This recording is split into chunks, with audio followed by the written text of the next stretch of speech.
எல்லாரும் எப்படி இருக்கீங்க? ரொம்ப நாளாக என்னால் பார்க்க முடியல. இப்போ நம்ம சத்து பவுடர் செய்ய போகிறோம். இதுக்கு நம்மளுக்கு தேவை வெறும் கருப்பு சுண்டல் மட்டும்தான். நம்ம ஒரு நைட்டு ஃபுல்லாக ஊற வச்சுட்டு அடுத்த நாள் எடுத்து டீப் ஃப்ரை பண்ணோம். இங்கே பாருங்க எப்படி ரோஸ்ட் ஆக்குன்னு.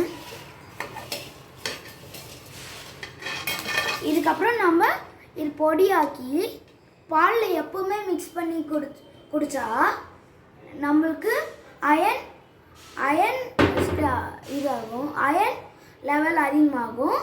அதுக்கப்புறம் நம்ம போன் ஸ்ட்ராங் அதிகமாகும். தேங்க்யூ. இப்போ பாருங்கள் ஃப்ரெண்ட்ஸ், இது நல்லா ரோஸ்ட் ஆயிடுச்சு. இதுக்கப்புறம் நம்ம மிக்சியில் போடணும். போட்டுட்டு உங்களுக்கு காமிக்கிறேன்.